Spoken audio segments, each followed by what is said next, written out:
When Ryan's when it's time to begin, it's on the Rewind to Raw with John Pollock and Wai Ting. The 18 that makes sense of these things we see in the ring every week on TV. It's Rewind to Raw for Monday night. Download it Tuesday morning from the Post Wrestling site. It's Rewind to Raw for Monday night on USA Now on the John and Wai Take the mic. Hello everybody, welcome to Rewind to Raw. I am John Pollock, joined by Wai Ting, who will not have to rely on his own audio to put this show out because I've got my microphone in working order, something it was not on Friday. It's all fixed way. Sounding crystal clear. I ran tests. I'm all set.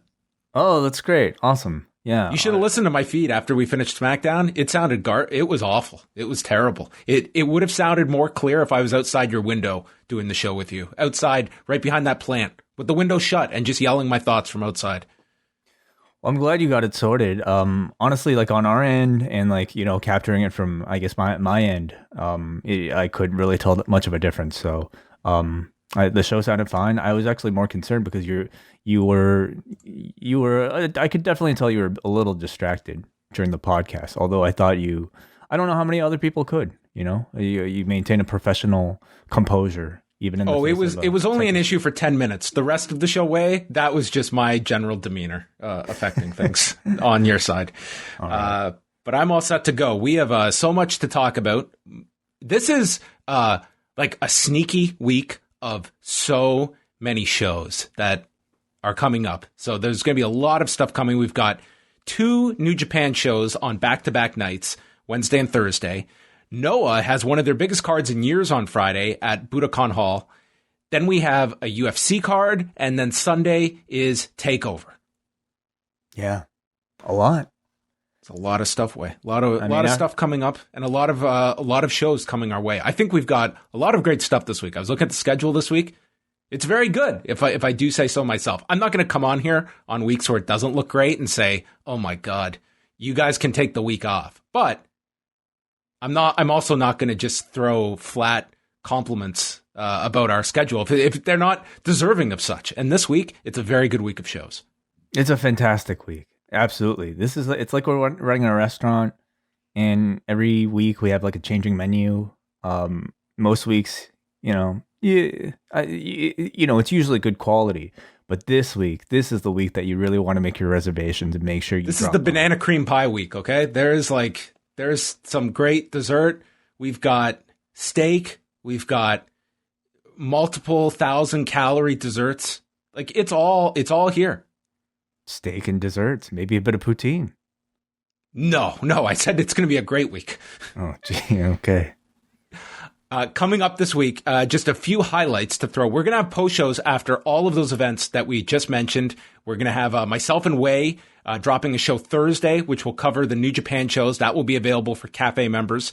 As well, Saturday is going to be post ProRes with myself and WH chatting about said Noah show from Budokan Hall, where Keiji Muto is challenging for the GHC title in 2021. We'll have shows after UFC 258, Braden and Davey after NXT TakeOver.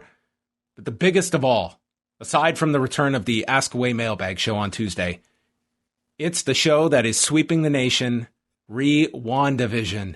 Episode 6 is coming out this weekend. Wai and WH, they have set the bar so high. It's like, what can they possibly do at this point to top themselves? Oh my goodness. Well, this is honestly, it's the show that I think has much of my timeline dominating the conversation every single weekend whenever it drops. So more than happy to be able to kind of present our own thoughts, me and WH Park. And this past Friday, John Cena joined us. And that episode actually is free right now on this feed. If you just scroll down, we released it to the public this morning. It's fun. It's a show that's just like filled with so much like interesting long form storytelling and subtlety attached to it that just is very different from the shows we usually review. They're going into like the color patterns. Okay. Yeah. Tommy and Billy are like the colors of their shirts and stuff. Like, dude, there is no way you can watch this show and pick up more than these two. It's unbelievable detail. So I highly recommend everybody go check out at least the free one if you haven't been joining us. It's a great time to catch up on it because you're 5 episodes in. So if you think it's too slow, binge watch it, listen to our podcast, and join us on Saturday evening for our next edition. Well, over the weekend, I also want to give a special mention on Saturday. How cold was it over the weekend? Were you outside much? I tried not to be, but yeah, it was pretty chilly. Yes. It was like minus 12 or so, but with the wind chill, it was something like minus 18. I went out for a walk on Saturday for about an hour. I was nearly dying. Why did you do that? Well, when you have a almost 3-month-old baby, you go on long walks regardless of the weather to calm them down. Yeah, so gotcha. I went out and I listened to the long and winding Royal Road. I was on the long and winding freezing road in downtown Toronto. This show is unbelievable. W.H. Park, who, let's be honest, like he might be the leading candidate for post MVP this year. I give it to him already.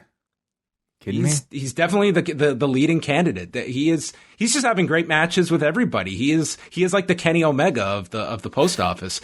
He and Dylan Fox from the Eastern Lariat podcast with an unbelievable retrospective on Toshiaki Kawada's career. This is the second installment of WH's kind of biography series. He did one on Mitsuharu Misawa, which is another great show. I think he's going to do Kenta Kobashi next, but these shows are excellent. Just a whole rundown of the career and so many match suggestions. I put up a thread on our Twitter with a ton of with a playlist of some matches that are brought up, but there's so many you can go through. And the thing with especially that All Japan period is they're very easily accessible on YouTube. You don't have to do too much digging for a lot of those quality matches.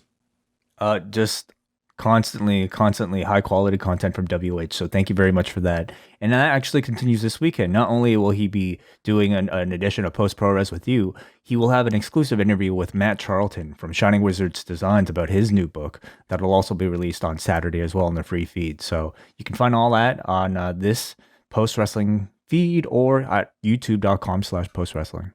That's right. I believe about 4 bonus shows for Cafe members this week, along with our live airings of this show, Rewind to Dynamite, and Rewind to SmackDown on Friday. Because the wrestling and MMA world is taking a stick of dynamite to my free time and lighting the wick, I will be taking SmackDown off Friday in order to record a separate show. But in my place, this will be more than well managed because Nate Milton will be here on Rewind to SmackDown with Mr. Ting. Yes, brother Nate. It's been at least a few weeks, maybe even longer since we've heard from him. So he'll be tagging in and joining me for Rewind to SmackDown this weekend. It's your chance to call in and speak to brother Nate if you're a Post Wrestling Cafe member. That'll be Friday night. As well, some of the offerings from our friends this week here on the Up Next feed. Of course, every Tuesday, Davey Portman will be presenting Deep Impact. I'm not sure who his guest is this week, but he will be presenting an Impact review sometime Tuesday evening.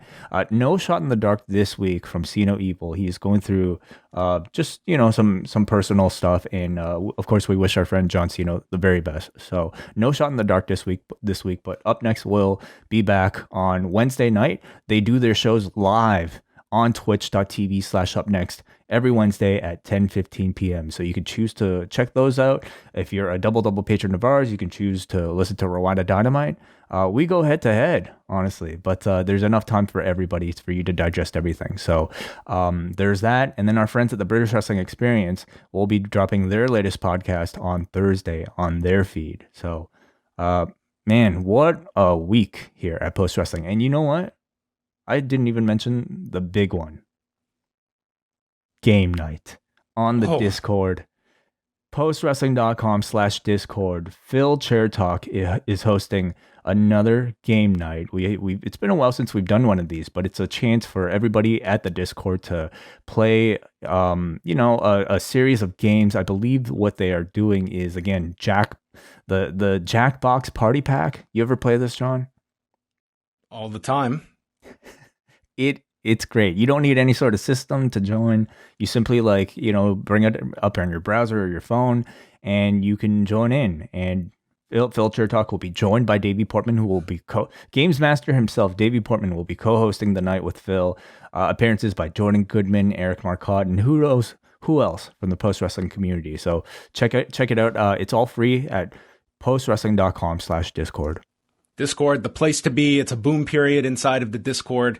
Game night Thursday night. I'm sure it'll be hopping on UFC night on Saturday, and usually anytime. If you are waking up in the middle of the night at 4 a.m., chances are Phil, Brandon, Eric, and company are all in the Discord. So it's like a Pop's chocolate shop for the Riverdale audience out there for post wrestling. Yes. Without any shootings. Okay. Let's move on. That's 7 p.m. by the way on Thursday, everybody, for that game night. 7 p.m. Eastern. Check that out. All right. I do want to talk a little bit about the Super Bowl because there is a connection given that it was taking place at the same stadium that will house WrestleMania. But my first question, Wai, and you are the perfect person to ask, it was a big night for Scarborough, Ontario. How did the weekend represent? I'm not much of a fan, so I think I'm the wrong person to ask. I think the right person to ask. I did watch it, but as far as, a grading of a performance, I feel like because I'm not much of a fan of the music, it's hard for me to really say. The person so you did not like it, but you don't really want to throw the guy under the bus for a poor performance. Well, I mean, if I enjoyed the music, I'm sure I would have a much fairer basis of criticism. But the person I really do want to ask is your son, who I believe is a huge weekend fan. Unfortunately, the weekend went on a little bit too late for Max, so he was not able to stay up. I have recorded it, so he'll probably actually watch it this week. The weekend is his favorite. Yeah, how did he get into the weekend? A 3-year-old. Usually, it started with, "Hey Google, play pop music," and usually it would settle on the weekend, and he became he just listens to the weekend. Quite a fair amount. Like not nonstop. We have a wide variety of music he listens to, but the weekend, like he will dance to the weekend. He is. I must say, it's quite the jump from the Wiggles to the weekend here. Oh, the Wiggles are the gateway to everything. Yeah. By process of elimination, you end up at the weekend. I watched this because I enjoy the weekend. I wouldn't say it was like the best halftime show. There have been some very good ones. I thought this one was all right. It's like he played all of his major singles. They had some elaborate production elements to it, which a halftime show is going to come. I've definitely grown to enjoy and look forward to the halftime show, whereas when I was younger, I hated the halftime part. And now it's the opposite. I have no interest in the game. I just tune in now for the halftime show. Oh, for a casual like me, I mean, that would be the only thing I'd be tuning into. I think, much like all sports, much like, pro wrestling especially, performances like these definitely lose something without a bigger crowd there. There was a crowd in attendance. In fact, a crowd of 20,000 people? 25. Like there were 25,000 people there. Of that 25, 7,500 of them were vaccinated healthcare workers that they brought in. And then they had 30,000 cardboard cutouts filling out the stadium. Did you get to see any of the stadium look with the people mixed with cardboard cutouts? And how did you think it looked? It looked plenty full. I thought, lots of sports have been using this. This is not anything revolutionary. Yeah, cosmetically, I thought it was fine. And I think they're making the best of a, bad situation. But they had to be masked. Everyone in the stands had to be masked. They had sanitation stations, and I mean, the reason it applies is because I'm sure they're going to be looking at the protocols, and I think over these next few weeks is also looking at is there any rash of cases that are somehow traced back to this? And yes, they have been having fans come to football games. I would argue the difference here is you're probably getting a much more out-of-state fan base coming to the Super Bowl versus a traditional Tampa Bay Buccaneers game. So that might be a concern. And WrestleMania, you would think the same, that there's going to be a lot of people from out of Florida coming down for that event, which we'll get into. It looks like there will be, in addition to WrestleMania, other independents running that week. But I would say probably in the next 3 to 4 weeks, you would imagine WWE is going to slowly introduce whatever protocols and capacity they're looking at having themselves once they can fully study and learn from what happened on Sunday. What I am curious about is maybe not just, the seating, but how people manage to file in and out of the arena. Those to me are the more kind of perhaps more difficult, functions of. They better not have an issue like MetLife Stadium a few years ago. Remember that? Oh, any WrestleMania, dude. I'm sure any football game that's like, packed with so many But that was the one where like the buses stopped at a certain time. Yeah. Remember? Like a half hour after the show ended. What a disaster. Yeah. It's going to be a very big challenge, but I suppose this was almost like a test for what we'll see. SmackDown on Friday night, they were slightly down in viewership and slightly up in their demo figure. So I don't know if you really take that as anything. I would say a little disappointing given it was coming off the Rumble. You would hope for a little bit of a boost. They did 2,257,000 viewers, a 0.65. So they were number 2 among network programs on Friday night. Again, just down slightly with viewers, but up a very small amount in their demo figure. And going back to WrestleMania, we got several announcements on Monday. The first being Game Changer Wrestling is going to be running the Collective Remix series of shows April 8th to 10th at the outside courtyard at the Cuban Club in Ybor City. And these will be streaming on Fight.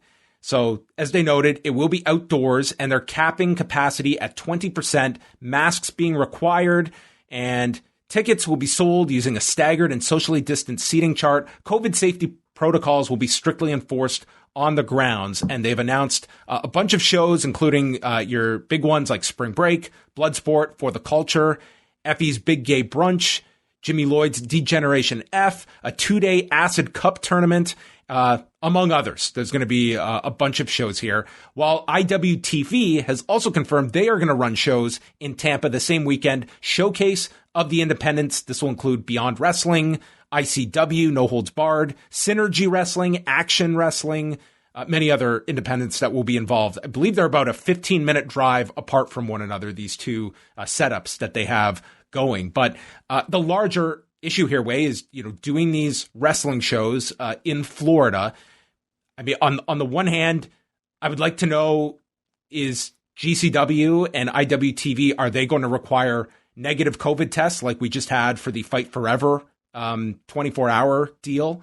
And I mean, I can't deny the fact that there are going to be fans traveling to Florida and will go to these shows. So if you're an independent promoter, I don't know where to think at this point. It's like these shows are happening, and I think you hope it's going to be as safe as possible. But I'm also at this point now where I don't know how much to just have the same conversation over and over again about these shows. Like, they're going to happen. There's people here that need to, or at least want to be working, that have probably lost a whole lot over this past year. So I look at that factor. But again, this is kind of what is your allowable amount, that like doing all these series of shows over 3 days, that especially in a state like Florida.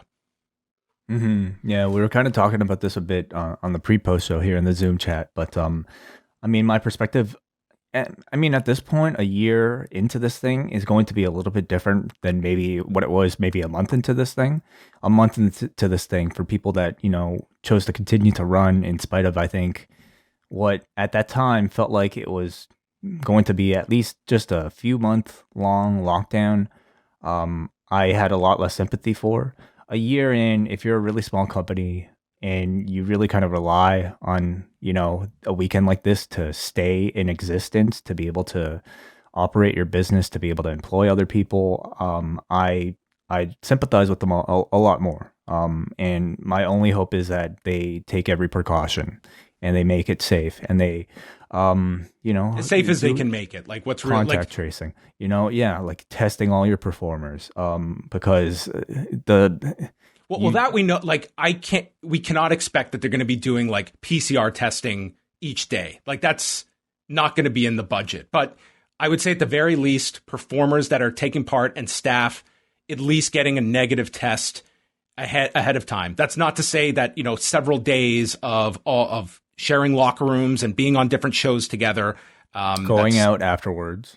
that's all part of it. Like that's the concerning part. I could say for me personally, I would not be comfortable going to these, but I know there's a lot of other people that will be.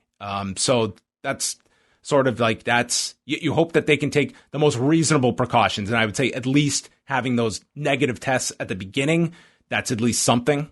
But you hope for the best, but understanding that there is always going to be risk involved. And again, both sides, like they have not really laid out like the protocols in place other than there will be COVID safety protocols.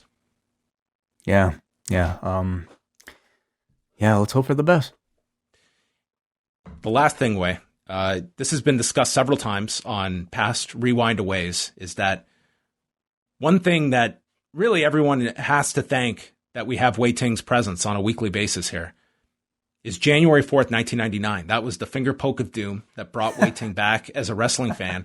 And my question, Wai, is that 1 month and 4 days later, did your new revived wrestling fandom take you to the Toronto Skydome, where on this day in history, 21 years ago, the largest attended Raw ever took place at the Skydome, now Rogers Center? No, it did not. You didn't go to this. I was thinking about this today, and I'm sure we had talked about this, but I cannot remember if you went or not. I did not. No, I mean, I was just getting my feet wet back into the whole thing. So I wasn't even aware that it took place, to be quite honest with you. But like, I remember going to school the next day. I was in high school and my friend told me that he was at Raw. And to hear that sentence, I went to Monday Night Raw, felt so foreign to me. That had never happened to anybody I knew before because the show had never come up here. So I remember the fallout from it, but I did not go. Did you?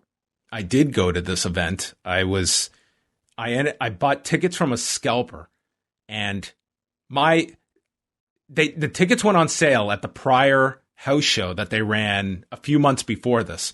And my concern was, oh my God, they're going to sell out the Skydome for Raw. And I wasn't that far off. Like they did, like there were over 41,000 people at this show. They didn't sell it out, but think about that. 41,000 people attending a 2-hour episode of Raw. That's insane. So I dropped shotgun Saturday night. You did there was a shotgun Saturday night taping. Yes, there was. So I ended up, I was 14 at the time, and I dropped $75 to a scalper.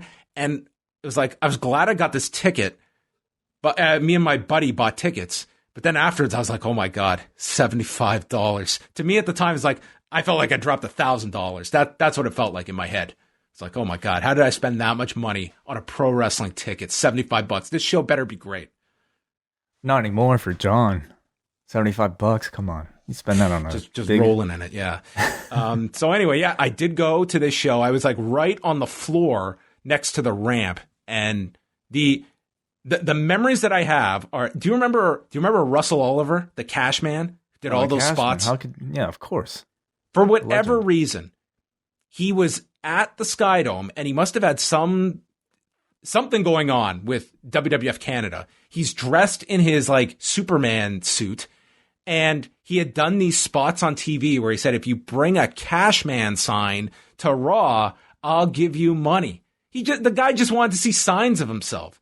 So I did not have a sign for the Cashman, but he came by us and started throwing money. Dude, I got like $50 or so, and I was like, this is like covering most of my ticket right here.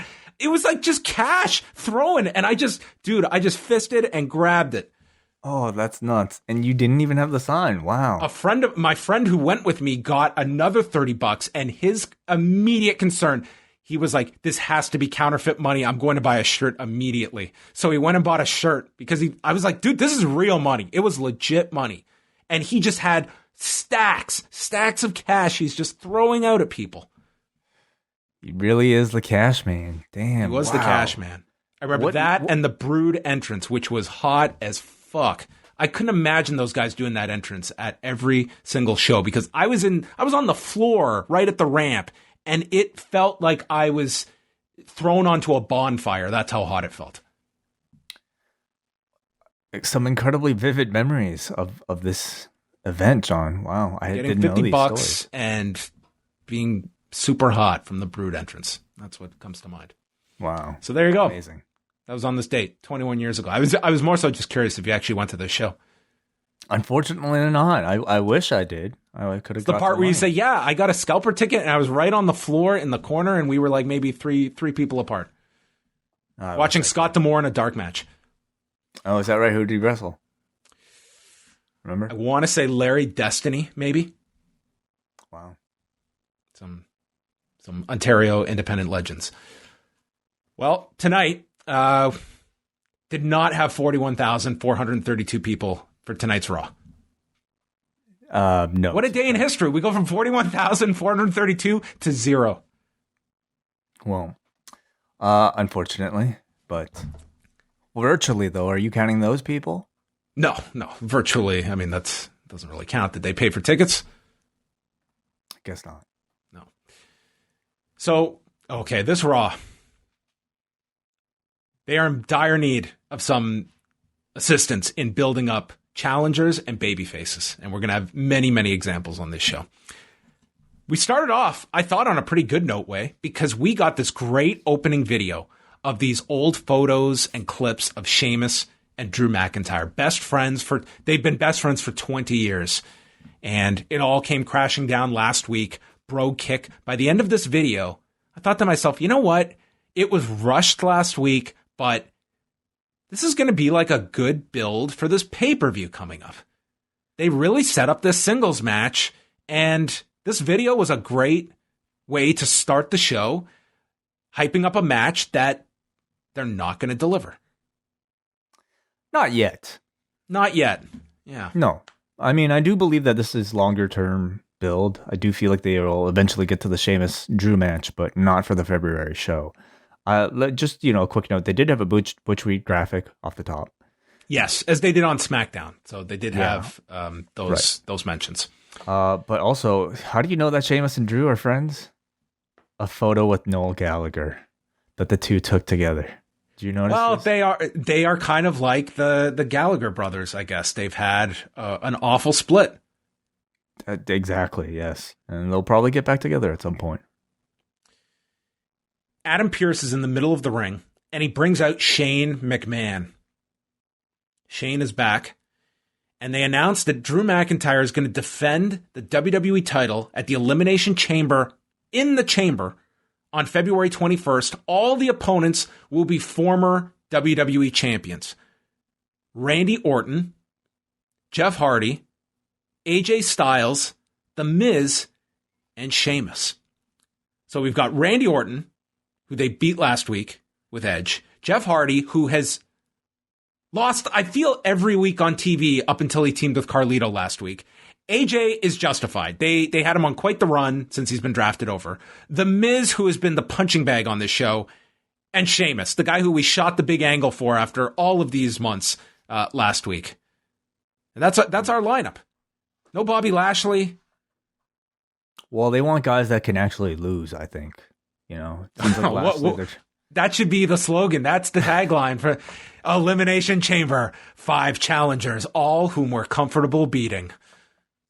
It's pretty much it, I would say, for this show. I mean, this is a weird period between the Rumble and WrestleMania where you have essentially time fills in all your programming, especially these 2 pay-per-views coming up, and they have to keep people strong while at the same time, fulfill their quota for main events. The real only people to pay attention to in this match are, I would say, AJ Styles, who I don't think has any chance of winning the title, but at least is, considered a viable contender, and Sheamus. So, and of course you have Miz. I'd say literally the only person in this match you could buy winning other than Drew is Sheamus.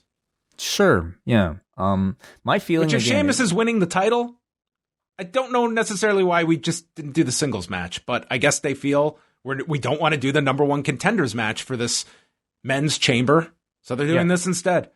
I think there's that. I think there's that. I also don't think Drew is losing the title.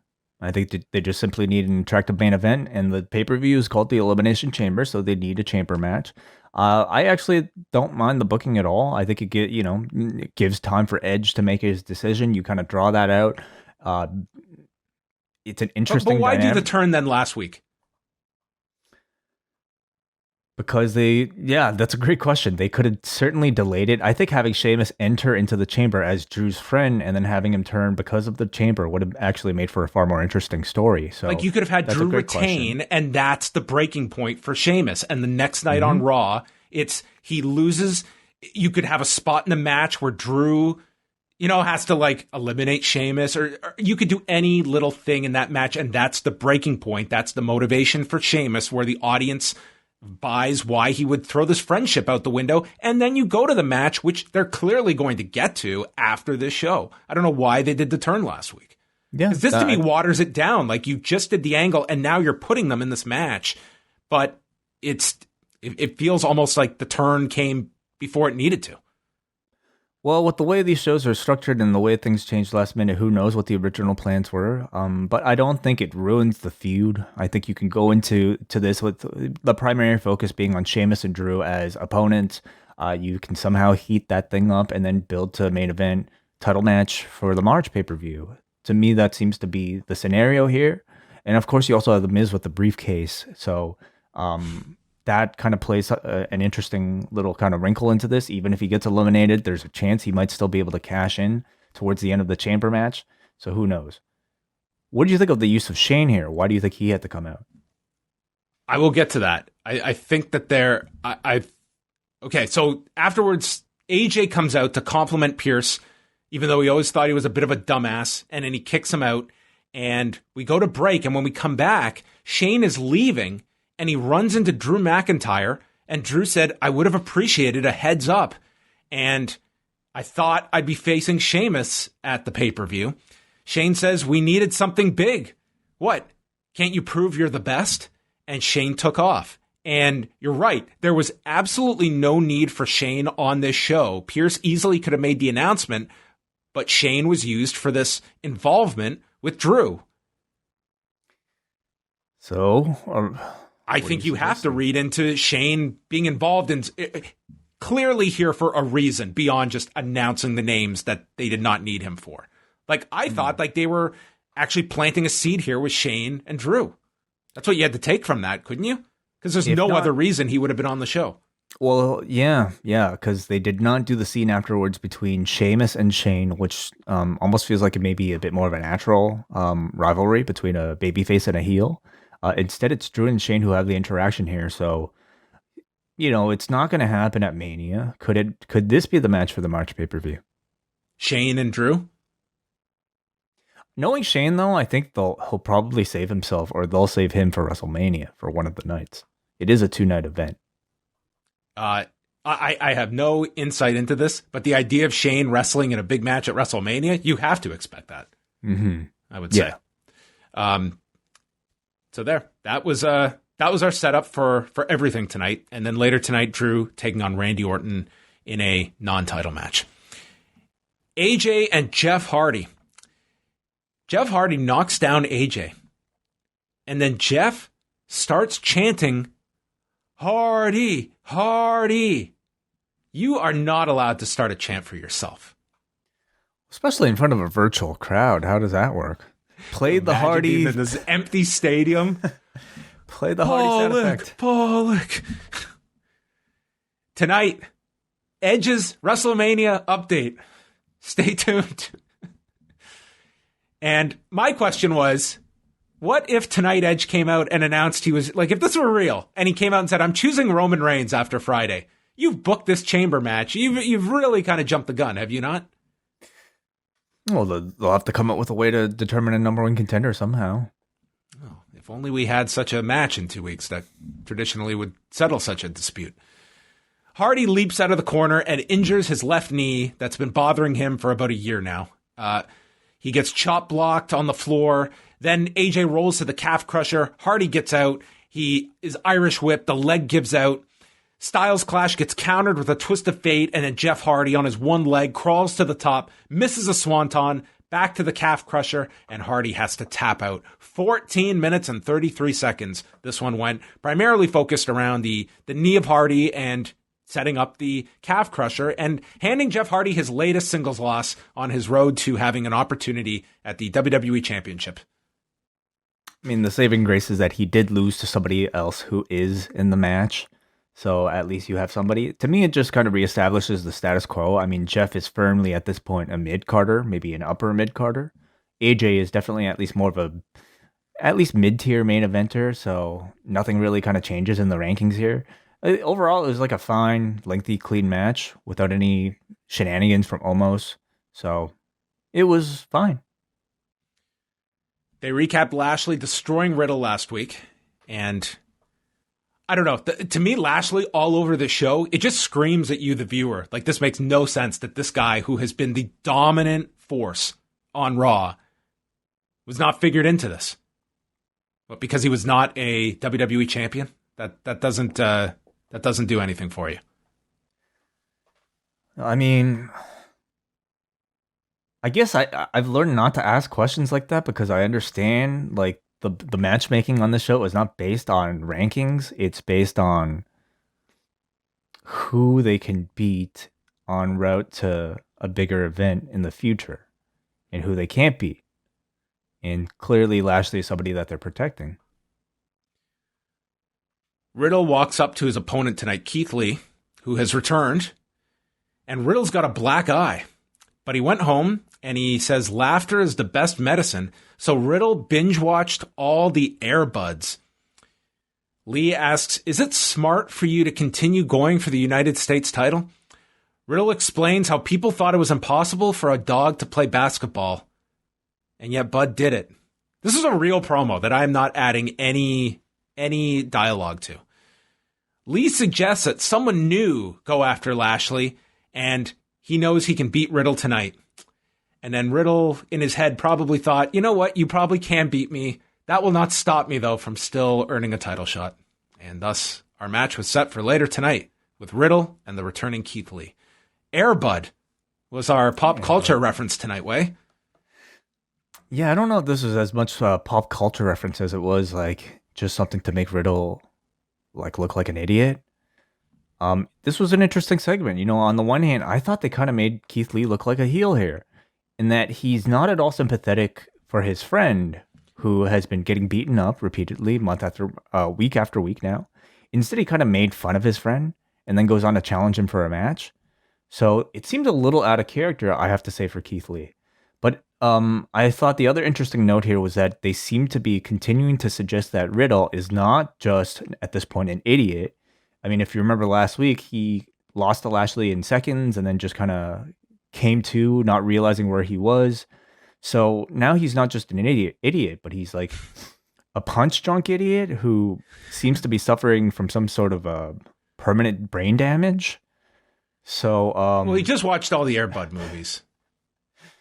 Yeah, I don't know what have lasting effects.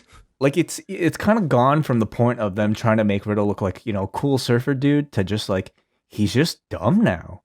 Like he's just a dumb guy. So, man, they must just love continuing to give this guy airtime. Like Vince must love this character, but I have to say I find it really hard for me to want to cheer for either of these two after this. I was fine with Keith Lee's demeanor, just looking down at this joke. Sheamus complained to Adam Pearce that he's not getting the one-on-one match with Drew. This was the best line. Sheamus goes to Pearce, "What, you don't think I'm a draw? I need help headlining this pay-per-view?" This was the best. "I am a draw." Pearce responded saying, "Listen, I don't know if you're aware, Sheamus, but we've got a guaranteed streaming deal now with Peacock. We don't need draws anymore. We've got all this fixed revenue. We're fine. We could headline this card with R-Truth and we'd be fine." Did you listen to the earnings report? Yeah, here's Nick Khan to explain it to you, Sheamus. He says that Pearce is full of broken promises. Drew would be nothing without me, and it's going to be Pearce's responsibility for what I do to Drew in that match. Yeah. Xavier Woods and Kofi Kingston against T-Bar and Slapjack. The highlight of this match was Mustafa Ali on commentary. He called Woods and Kingston clowns and said their lives are literally at stake tonight. I mean, wrestling is a pretty dangerous occupation. In this era, yes. Over the last year, definitely. He calls WWE greedy and corrupt, and then he just would scream about how it's time for me to eat. Where's our food? T-Bar threw Kingston around. Both Retribution members are on the floor. Kingston hit a dive. And then we got this exchange between Slapjack and Woods. Wait, how many times do I bother you during shows? How many times do I send you a text? Never. It's very rare. I never bother you. But on this one, Slapjack and Woods are Slapjack is delivering these kicks. They must have done a dozen camera cuts within the span of 6 seconds. I fell back in my chair. It was so jarring. So, in New Japan, they do the, forearm spot, or really in any wrestling match, they do yay boo. Imagine every yay boo is accentuated by a camera cut. Cut. It's something they've been doing for years now, and it's so ineffective and just, man, I felt like I was watching The Weeknd at the Super Bowl. I was so honestly concerned that the director had maybe fainted back in the truck and just fell onto the buttons. Yeah. It was jarring. It was like someone just jammed the button down and it got stuck. This is their house style, man. It's terrible. Whatever happened to just, you know what? Since they love using the directing to make a match so much, I think they should just have two people enter the ring and not move.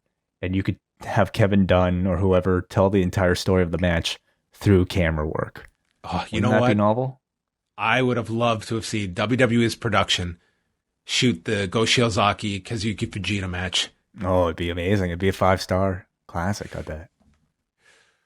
They double-teamed Woods with a chokeslam. Ali is screaming at them, "Eat!" Instead, they had to feed for Kofi's hot tag.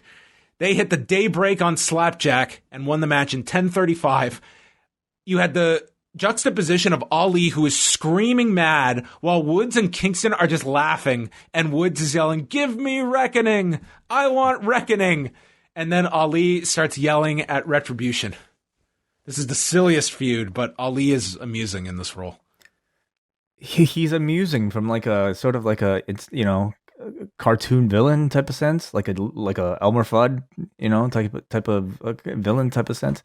I don't know if it's intentional. He signed a contract with a greedy and corrupt company. That's his gimmick. That's Retribution's gimmick. And every single week he comes out here, he fails, and he's almost man, I'll get you, Gadget, every single week. They try so hard to look intimidating, but each week they get beaten up and they just kind of end up looking like a joke. So, the company keeps bringing them back. That sounds pretty nice. They're hardly a threat at this point. They're even on board with the directing and the camera work. So they must be setting up some sort of big revenge plan for Retribution. But I don't know about that way. I don't know. I don't know if we're getting that big angle at any point with Retribution. Well, hey, what are even the chances of a Kofi versus Ali match at this point? Do you think I think we will get it, but will it be a Raw match, and will it go more than 10 minutes? Yeah, there you go. I think that's the status from now until WrestleMania. Those are your options for pairings. Number 1, will it be a WrestleMania match? Number 2, will it be a Fastlane or Elimination Chamber match? Or more likely, will it get announced during the show it's going to take place at?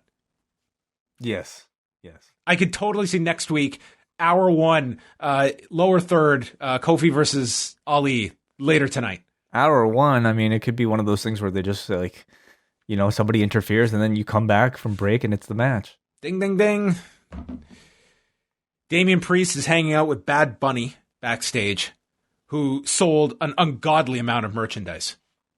They were talking about on the earnings call, Bad Bunny has sold an unbelievable amount of merchandise. I think this has been a great, so far, a week into this has been one of WWE's best celebrity involvements in a long time. That's hopefully going to attract a much younger audience. It's a very relevant artist that they're working with. He's all gung-ho to be training and doing all this stuff. And Nick Khan did this interview today. It was with Alfred Kinawa, and he was talking about the fact that we didn't even think about is that they've got a great advantage with, musical artists right now, such as Bad Bunny, that they're not touring right now. This would not be, they would not be able to have him to this extent if it was normal times. So I think this has been, it's only been, a week, but I think that this has been a really smart call on their part to integrate him. And it's been, based on the merch numbers, a phenomenal success. Oh, he's the new Bullet Club shirt. You got your Bad Bunny shirt. The Bunny Club. Yeah. The Bunny Club. Yeah. I think it's been great. And the best part of it is that he's being paired with Damian Priest right now, who stands to gain. He's the coming most off from like a this star interaction. so far. Yeah. Absolutely. He looks the part. I think, like kind of positioning them as sort of like this kind of Puerto Rican unit to cater towards that demographic is very smart, very brilliant. And I almost get like Cyndi Lauper vibes from it all, on the lead up to WrestleMania. Ric Flair came out with Lacey Evans, and Ric Flair got to cut like his best promo in forever. He just starts screaming, "Why am I doing this? I don't take orders from any woman. Look at my history, especially not from my daughter. And I'm not staying home." He's tired of hearing how good his daughter is. He has met someone who has all the physical qualifications to be a star. She just needs some motivation, knowledge, and wisdom. And yes, Charlotte might be the greatest in WWE today, but I'm on a mission with Lacey. This is just a casual relationship, and she's coming for Asuka's title. Evans will be the next Raw Women's Champion. For all the times that we see Ric Flair, where it's like they seem petrified to give this guy a microphone, and it's just sometimes very clumsy. This was Ric Flair just getting to go for like 60 seconds, and I thought it was great. I thought so too. It's I guess in his case, like it's a positive that he was able to stick to a script and didn't go too long, didn't really meander, and delivered the promo with great intensity. Evans says, "No one knows what's going on between us. He might be cute, but I respect Rick, and I treat him like the living legend he is, unlike Charlotte. And she would never speak to her father the way Charlotte does." So Charlotte comes out. Evans prevents Rick from pulling down the rope as she goes to enter. And Charlotte asks if Evans was serious about this, she'd go work her ass off at the WWE Performance Center instead. She said she never said she didn't want Rick's help. But over these last 7 years, I've been trying to protect this legacy. You've been surrounded by yes people. You don't know what all these people say about you behind your back. Don't bring me down with you. What a message here from Charlotte. You embarrassment to me. I'm just trying to not get dragged down with your horrible reputation that all these people secretly have about you. How could you possibly be behind Charlotte here? I think Charlotte was more so commenting about him being paired with Lacey Evans and everything that I guess they're trying to suggest between their relationship. Well, I was very confused by this because I had no sympathy for Charlotte at the end of this. Just felt like she said, like, you used to be a legend, but you've been an embarrassment these last few years. Did she say last few years? I don't know if she said last few years. I mean, I just took it more. She said, for the last 7 years, I've been trying to protect your legacy. This family's legacy. Well, it doesn't mean she thought he's been an embarrassment, maybe, outside of doing, this stuff. Whether or not you want to cheer for Charlotte after this, I think is another case. And I agree with you that I don't. I think it's just been a really poor story. I have to say, though, I thought the segment was much needed in order to just kind of put into order a lot of the threads that they've introduced. It at least makes sense of Flair's motivation here for why he decided to turn on his own daughter. And the explanation he gave was that he still wants to be relevant, even though Charlotte wants him to stay at home. And he's training Lacey in a casual relationship. They really tried to make it clear, like, to get away from, like, the romantic aspect of this. Yeah, because I think it creeps everybody out to think about. But they're not completely shutting the door on it. He's like, if she falls for me, that's to be expected, and it's at a good, appropriate level right now. The closest thing to this program having a babyface is Ric Flair. Yeah, he's a likable guy. I have to say though, like the exchange of words did not feel authentic, and I don't know if that's because of the ridiculousness of the story or maybe the kind of overly over the top delivery for Lacey's character, or maybe it was Charlotte breaking mid segment to laugh for some reason. Did you catch that? Yeah, I don't feel like it comes off like Charlotte is not feeling this storyline. Oh yeah, how could you be? It's outrageous. Evans asks, "Why don't we work together?" to Charlotte. She calls Asuka a feral animal. Charlotte says, "I don't need anyone," and calls Lacey Charlotte 2.0. Evans says, "If I beat you, I'm going to get the next title shot, according to WWE management." Charlotte wants the match right now, and then Evans cheap shots her, runs her into the steps, and then accepts the match with Charlotte having an injured shoulder. So we have the new GM, the commercial break that set up the match as we come back and rang the bell. Before the match began, Miz and Morrison are hanging out with Angel Garza. They're going to have Angel's back tonight against Damian Priest with Bad Bunny. Lacey and Charlotte, where if Lacey wins, she gets a title shot against Asuka. So this, way smarter idea than going through the Royal Rumble to just go this way. Or a chamber match, yeah. Way easier to do this. So Evans attacks the shoulder, and they did tie this back that this was the shoulder Nia Jax injured last year. So Charlotte sold the shoulder throughout the match. We had both women doing the strut, neither of them very good. Rick then shielded Lacey. Charlotte gets yanked off the apron. Later, there was a moonsault. Charlotte got her feet up for that, chopped away with the good arm. And then, I don't know if you caught this, it was the most bizarre moment of this match. Evans is sent into the corner, and then Charlotte goes to charge into the corner, and as she gets up to Lacey, she just stops, and she's waiting, and I have to imagine that Lacey was supposed to like get her foot up or do something, and Charlotte just stopped and waited as Lacey just slapped her. It was the strangest thing. It was like just a frozen moment.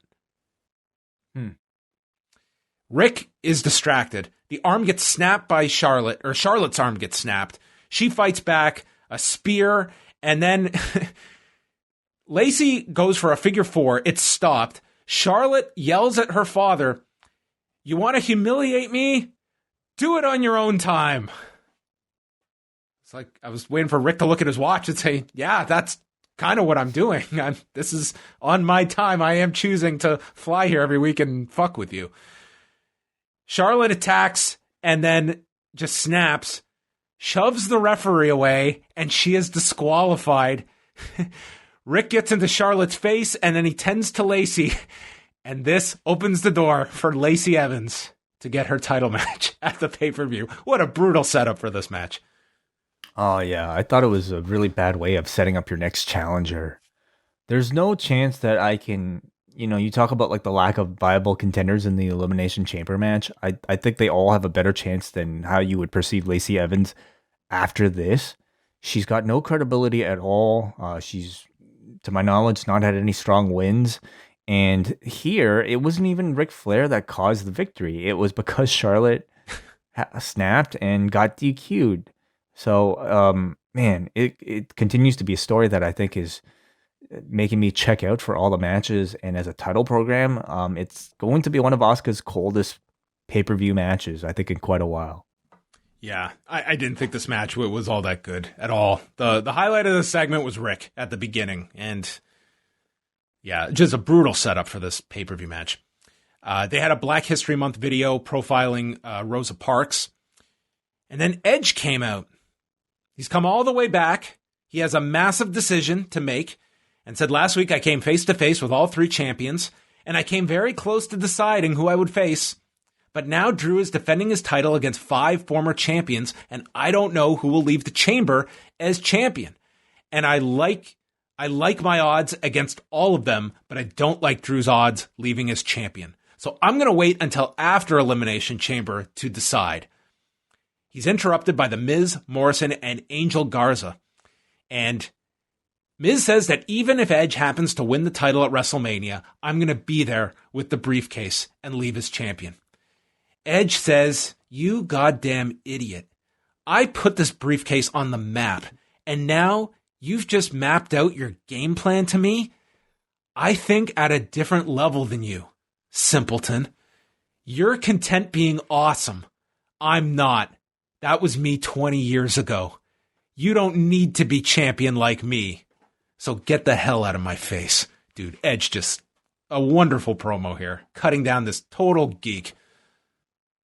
He destroyed him, yeah. And in the process made himself sound like a real contender. Like a real star level. In the ring with a joke. Yeah. I mean, part of me, sees all this and has to wonder, like, man, like, this guy still has the Money in the Bank briefcase. Go easy on him, Edge. But at the same time, it's like, it's The Miz, like, nobody really takes him seriously anyway. I do think, like, Edge is definitely proving that he's worthy of this WrestleMania main event spot. At least from a promo standpoint, he really is operating at a different level. I loved his explanation about why he's going to delay his choice for Royal Rumble or whatever WrestleMania main event until after the Chamber. I thought it was full of logic and well explained.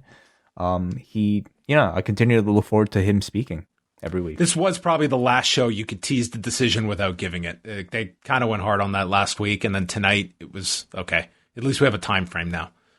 Yeah. Angel Garza versus Damian Priest, who was out with Bad Bunny. Miz delivered a cheap shot from behind the referee's back, and Bad Bunny complained. Garza threw his pants at Bad Bunny, and then Priest starts his comeback with kicks, chases Miz and Morrison off the apron, and they get clotheslined to the floor. Priest gets clotheslined to the floor. Miz and Morrison are stomping him down, so Bunny takes the briefcase, throws it in, Morrison grabs it and gets caught with it, and leads to Miz and Morrison being ejected. So Garza's distracted with Bad Bunny and gets hit with the Reckoning, and Priest pins Garza in 3 minutes, 47 seconds. Really kind of textbook, babyface celebrity manager type of stuff, and it's all working really well. And this looks to be probably your Mania tag match, if you can hold it off that long. Did you like Angel Garza paired with Miz and Morrison? Do you think that was just a one-off this week, or does this Garza find some kind of role as a hanger-on with these two? I think he'd be a nice little addition to it in the midst of this feud. He needs something. Like, he's a great talent, but it's just been forgotten about. Yeah, in a role like this, you don't really kind of see him as any sort of viable threat. I mean, I would say he would be number 3 in that group behind Morrison. So I guess Morrison would be happy that he wouldn't have to take all these falls, and you have somebody else now.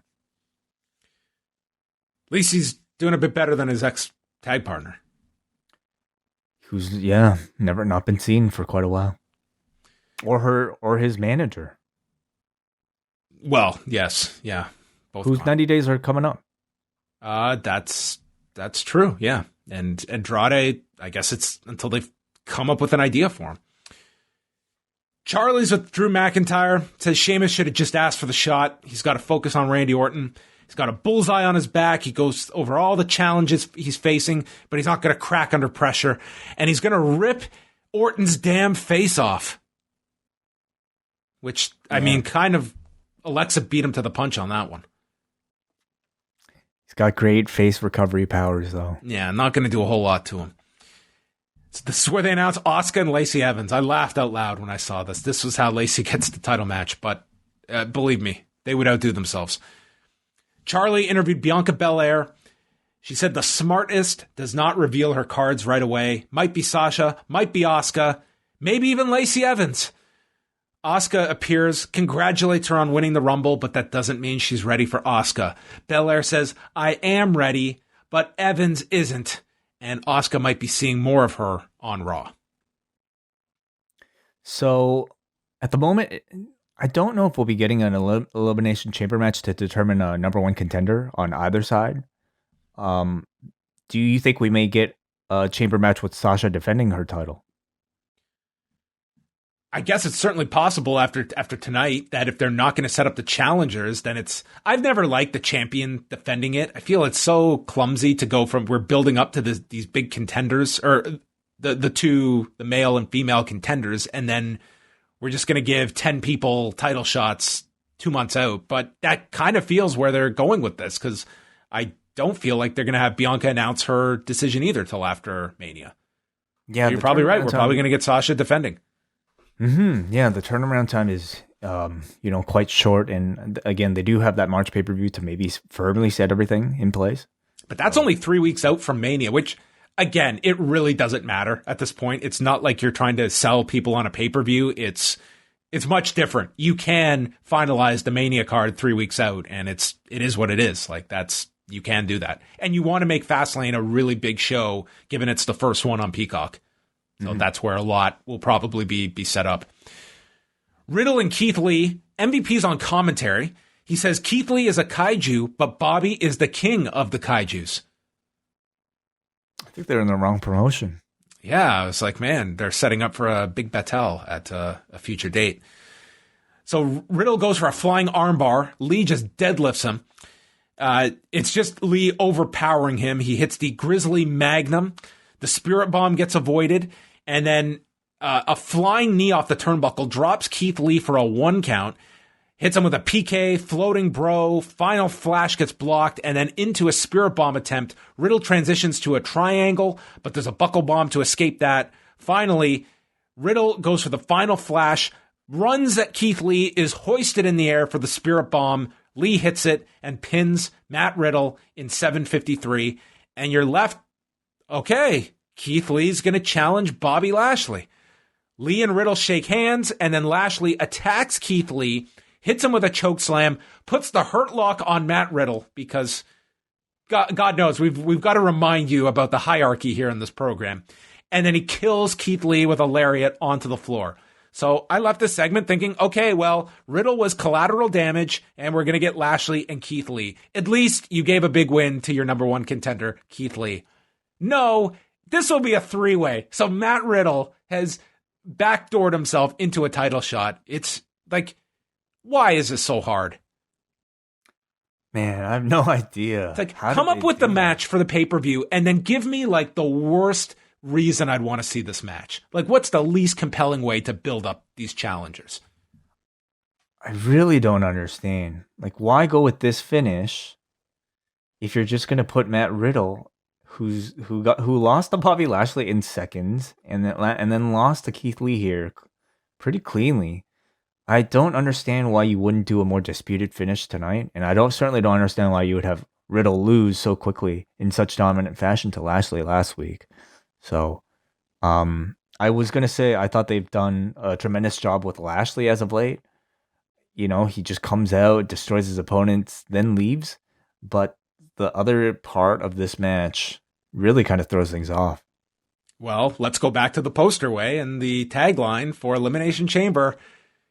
He's in the match because he's someone that we can beat. Yeah.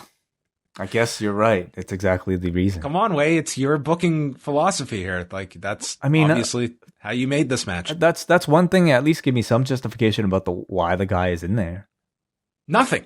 Like, there's no logical reason in this story why Riddle is part of this match. Orton's backstage. He says him and Drew have unfinished business, and he's going to take the title back at Elimination Chamber. His actions always end unfinished business, and he's going to walk into WrestleMania as champion. Way after months. Coming up later tonight, tables match, Nia Jax and Lana. I'm not going to complain because this gave us the greatest soundbite of all time during this match.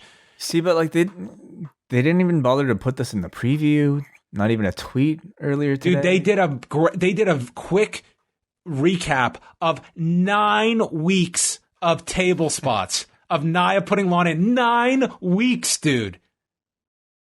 Yeah. They spent 2 months on this for tonight's match. Who cares?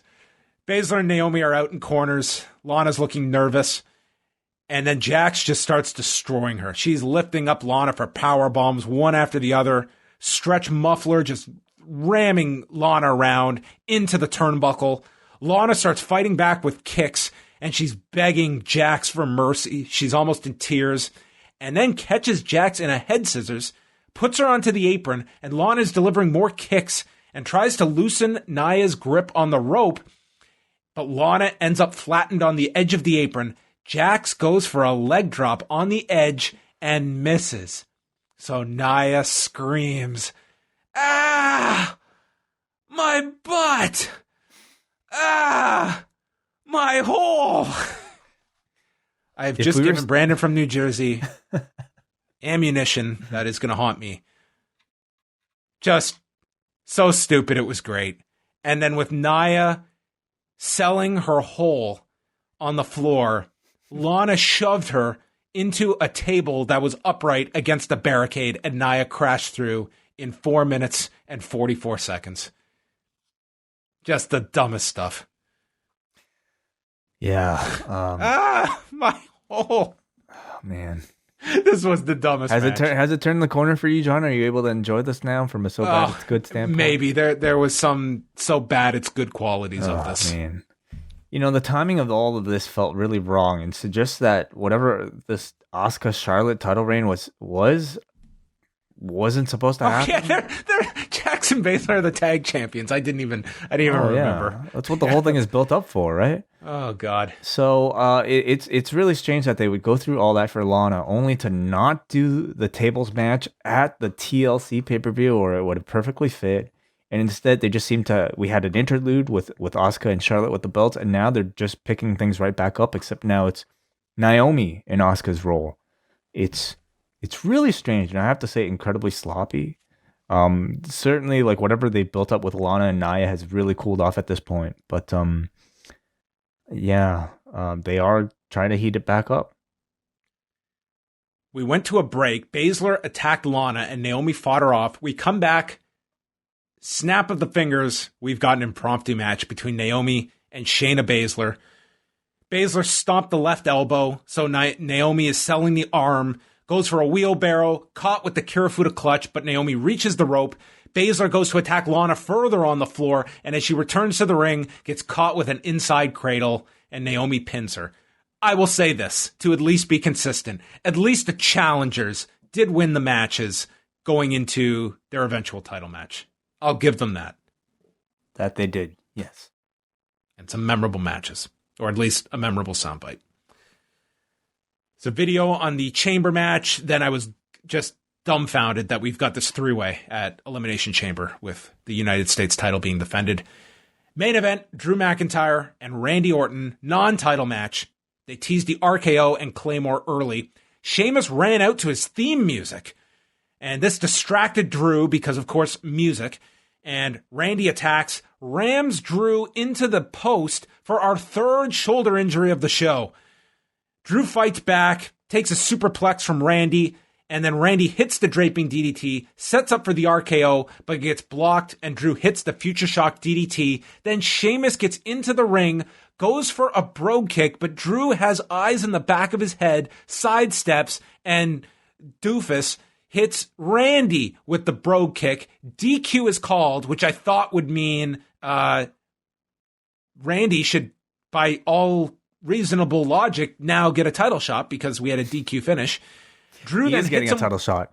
That's right, he is. So he was already preserved before this match took place. Drew hits Sheamus with a Claymore. Awesome. And at the end, Samoa Joe, with some deep analysis, says, I think Sheamus was trying to brogue kick Drew. Yes, Joe, I think he was trying to hit Drew with the brogue kick from behind. You are right.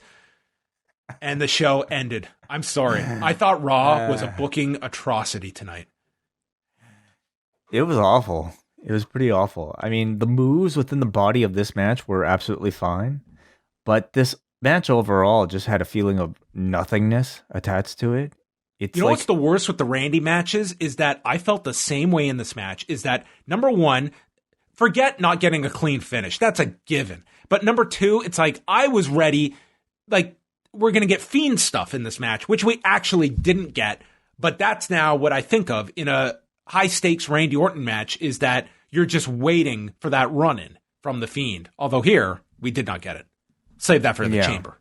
For me, it was just like the idea that I know what I'm watching right now has no bearing on anything in the future. It's got no bearing on whatever this Elimination Chamber match. It's a pairing that's not fresh. This is like their fifth match together. And on top of it all, I mean, you just kind of reaffirm uh,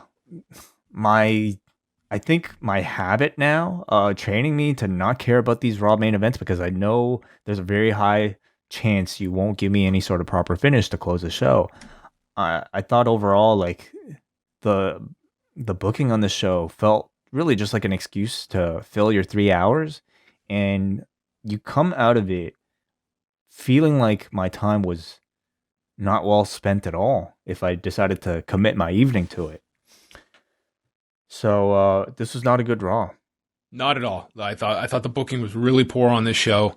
I'll be a little positive. I did enjoy the match with Riddle and Keith Lee. I really enjoyed Keith Lee's promo, Ric Flair's promo. And Edge. The Priest and Bad Bunny stuff, I think, is working. And you're right, Edge had a very good promo. Yeah, sure. So, yep, 3 hours. Let's take some feedback here as we're about to tap out. Kate writes. Ratings, first of all. Oh, let's do the rating, yes. I'd give this 5.3. 5.36. Are you crazy? What did you give it? A 1.2. Kate writes, in the movie Idiocracy, the most popular show on television is something called Ow, My Balls. Tonight, WWE and Nia Jax gave us Ow, My Hole. And I'd still rather watch that than Drew and Randy part 857. There were some fine matches on the show, but I feel that the constant DQ finishes and lack of consequences make it difficult to get invested. I agree. Go to Nick, finally, who says, tonight's Raw was equal parts head-scratching and intriguing. For example, why not keep Sheamus a babyface throughout the build to Elimination Chamber in order to create added tension surrounding his friendship with Drew? Yes, I thought that'd be a way more compelling way to do it. Get through this chamber match, hold it off, and then do the big turn right after when you're ready to go to the match. And again, we don't know. Maybe a week ago, they were expecting to do that match. Who knows? Yeah, maybe. He says also, if they establish qualifying matches for the Rumble, why not have them obtain spots in the chamber? Could have added additional heat to an already good Styles versus Hardy match. Right, qualifying matches. Well, they don't have enough time, I suppose, to do all the qualifying matches. And but numbers, again, like you would have to put Lashley. You would have had to put Keith Lee and Riddle and Lashley in qualifying matches. And beyond Riddle, they don't want to beat those guys. So I think they thought it was much easier. Like if we don't want to beat anyone, then yeah, let's just name people. I think that was the thinking. He says, I love the potential of Lashley versus Lee as a strong mid-card match at Mania. And Edge's promo work continues to be consistent and compelling no matter who he's in the ring with. Felt like him running down The Miz had a tinge of realness to it, but maybe that's just me. I'm fine by that. I appreciate when there's added elements of that in the promos. Edge is doing the best promo work in the company. Right now, yeah. Him and Roman, I would say. Yeah. Which will make for a tremendous program, I think, with the two top promo guys going, at least in WWE at this point. All right, folks. Well, that was Raw. I hope everyone enjoyed it. If you joined us live, thank you so much. We're going to be back on Tuesday with the mailbag show. I'm pumped for this mailbag show. It's been 2 months since we've opened the mailbag. It's an extra big one this week. Yeah, with 2 months worth of questions. I'm sure plenty of topics that might be still relevant, hopefully, by this point. But we're going to get through all of them. And then we've got New Beginning. Wednesday's New Beginning has Hiromu and Sho in the main event. And then Thursday is Sanada challenging Kota Ibushi. And the story that they have been doing is Sanada and Kota Ibushi as these in-ring equals. And at today's show at Korakuen Hall, it was Ibushi and Sho against Sanada and Hiromu. And they ended up going to a 30-minute draw where it came right down to the end where Sanada gave up the skull end, went for the moonsault. Ibushi fought back and went for a cover right at the end as time expired. I don't know if they're going to go 60 minutes on Thursday, but I think they're going to tease it. I think that's going to be a really long match. I see it going 45 plus. I think they'll tease going the time limit and maybe in the end Ibushi wins. Or they go the draw, but that's kind of been the story. Like these two are each other's equal. Don't they have a curfew? They do. You're right. That might play a factor into things. They do want to keep these shows short, so that could preclude things. They should wrestle, break for intermission, and then continue the match. Maybe it'll go on first. It's not going to go on first. But Hiromu and Sho, that should be excellent on Wednesday. I'm very excited for that one. Yes. A lot of big wrestling coming up this week. And a tag match, God versus Dangerous Tekkers. That is true, yes. So all of that will be covered this week at postwrestling.com. So follow along if you're a member of the Post Wrestling Cafe. As we said, I believe 4 bonus shows this week, starting off with the mailbag show on Tuesday. So look out for that on Tuesday. And of course, catch up on Rewandavision. I could not wait to finish the last episode just so I could download your show. I finished the show on Friday night and I was waiting for you to put up the show. You're is high that demand. Right? Oh yeah. Well, listen, I don't think I speak for myself when I say that I can't wait to get you on one of these podcasts to hear your thoughts. It's the one show that I feel I wouldn't want to bring the show down, to be honest. Like, I'm not at the level to have that kind of critique of the whole world. Like, I feel I'd be doing a disservice to all the listeners that I would not be bringing the level of expertise that you have employed on this show. Okay, but I mean, I don't think people would expect that from you. I think a more casual observer's perspective is very refreshing. So, in the future, if we can have some of your time on a weekend, we'd love to have you. Okay, well, possible. We'll see. I think the show is you're riding such a high wave way. You don't need to cater to me. Oh, come on. I'd have to do some studying. I'd really need to prepare for this. You are well studied. You've watched all the movies. You've watched all the shows. You've watched everything there is to watch. So that's plenty. All right. Do you have any predictions for this episode coming up? Do you sense a theme? Do you think we're going to jump another decade? Do you think this is going to be one of those where they kind of trail off from the decade homage? I think it'll be the 90s. I think it should be a Halloween episode from what we've seen in the trailers. Should that not be some Captain Marvel involvement if we're going to the 90s? Oh, interesting. Something to integrate those worlds? Well, interesting. Well, I mean, it's supposed to be 90s sitcom. As far as we know, I don't know if those worlds might interact, but we're certainly hearing a bit more about Monica's history with Captain Marvel. So you might get something there. But beyond that, I don't know. It's hard to make predictions for this show because, of course, everything with the X-Men figuring into it at all, we'll probably figure out. We'll probably learn a lot more. Did you watch the Falcon and Winter Soldier trailer during the Super Bowl? No, I didn't. Okay, well, that came out. I mean, this was the second trailer, so as a Captain America expert, I'd love to get your thoughts on that too. I will watch it. I saw there was the Fast 9 trailer. Mm-hmm. With John Cena was in like a few things. Yes. Batista was in an ad. Cena was in an ad. Every ad has to feature a celebrity. That's the rule at the Super Bowl, right? Pretty much. I mean, that's kind of the whole purpose of it. There was a lot of discussion, like with all these advertisers this year. Is like, what tone do you strike this year? Because you don't want to come off as like insensitive by being too lighthearted, but at the same time, do you want to harp on the pandemic and be kind of like, somber? And then there's others who, just went on as is, like just focus on your product and put an entertaining ad together. Most of the ads I saw were all pretty comedic. I mean, I don't like, who would criticize them for being insensitive? I mean, who would be critical in this day and age? Everybody. Like, you're always going to find criticism of them. I did not check out a whole lot of the ads, so I didn't have any opinion on how they went. But there you go, everybody. That's going to wrap things up. Thank you for tuning into Rewind a Raw. And as Way always says,